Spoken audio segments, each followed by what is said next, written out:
greenhouse gases are a pollutant. I have heard the word impossible my entire life. I never ever listened to the naysayers. So when people say that it can't be done, I did it. National governments all over the world should flex their muscles.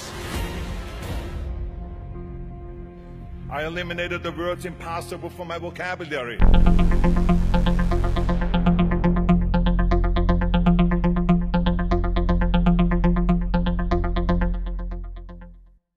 Til Klimakanalen, hvor vi i dag skal kigge på COP21-konferencen i Paris. 196 lande nåede efter 12 dages forhandlinger til enighed om en fremtidig klimaaftale. Klimaaftalen skal sikre, at den globale temperatur maks stiger 2 grader og helst kun 1,5 grad frem mod år 2100. Ved de 12 dages forhandlinger fremviste og redegjorde landene samtidig for igangværende klimaprojekter og initiativer. Christian Poll, klimaordfører for Alternativet, og Mikkel Dencker, klimaordfører for Dansk Folkeparti, er begge meget positive over for klimaaftalen og mener også, at det er sådan klimaproblemet skal løses. Paris-aftalen fra december 15, den er helt fantastisk, historisk. Ikke så meget i sit indhold, fordi man kan sagtens påstå, at den ikke forpligter nogen. Men på den anden side kan man sige, at det er første gang, at 196 lande er blevet enige om at skrive under på sådan et dokument. Og i dokumentet står der faktisk det, vi havde håbet på, nemlig tallet 1,5 grad. Fordi 1,5 grad, det er det, vi kan klare at få en temperaturstigning, uden at verden går ravne op. Ja. Vi kan måske også klare 2 grader.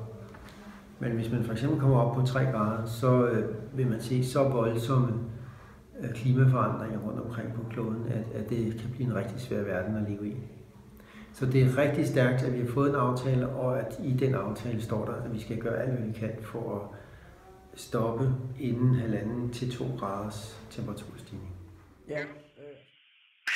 Det synes vi er en rigtig god aftale, og det skyldes, at hidtil har det jo været Danmark og nogle få andre lande, som har foretaget sig noget på klimaområdet, altså ved at reducere vores udledning af CO2. Det har Danmark og nogle få andre lande gjort igennem nogle årtier, mens der ikke rigtig er nogen andre lande, der har foretaget sig noget. Og det har for det første været dyrt at gøre det.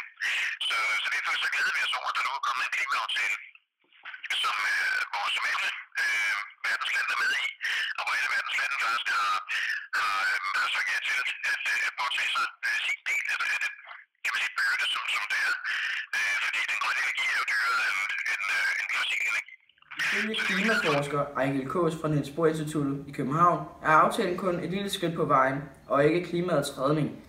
Han slutter sig dermed til den skare af forskere og eksperter, der er skeptiske overfor, om målene er realistiske.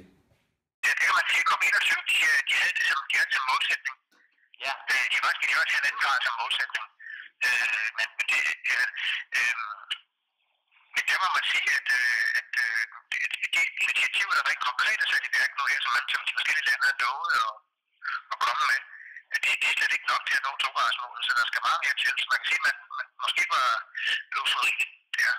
Begejstringen efter COP21 er nok lidt større, end hvad der rent faktisk var aftalt. Der er ikke... Jeg skal være forsigtig med at sige, at det var en stor succes, fordi der blev ikke lovet ret meget. Og det er først, når vi ser det i praksis, at det gælder. Når man faktisk ser, at der bliver reduceret udslip. Flere forskere tilføjer desuden, at udledningen af drivhusgasser skal bremses en gang imellem år 2030 og 2050, hvis man skal holde målet om en 1,5 grads stigning. Mange forskere fastslår, at det er en nødvendighed, at udledningen af drivhusgasser topper så hurtigt som muligt, og at man derefter begynder at reducere udledningen. En gang imellem 2030 og 2050 skal der være en sammenhæng imellem udledningen af CO2 og naturens optagning af CO2. Aftalen indeholder ingen konkrete mål om reduktionen af drivhusgasser, da oliegiganter som f.eks. Saudi-Arabien og Dubai har været meget imod. Betingelsen betød, at Saudi-Arabien valgte at skrive under på aftalen, fordi de stadig er meget afhængige af eksport af olie.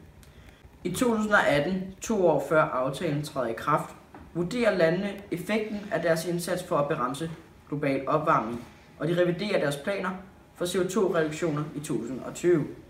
17 lande har indleveret klimaplaner frem til 2025, mens 169 lande har planer frem til 2030, blandt andre EU. Når aftalen træder i kraft, skal den fælles indsats revurderes med 5 års intervaller for 2023. I-lande, som har forurenet atmosfæren længst, skal føre an i CO2-nedskæringer. U-lande, der har brug for at afbrænde kul for at skaffe energi til deres voksende befolkninger, opfordres til med tiden at skære i forbruget. Rige lande opfordres til økonomisk at støtte U-landets CO2-reduktioner.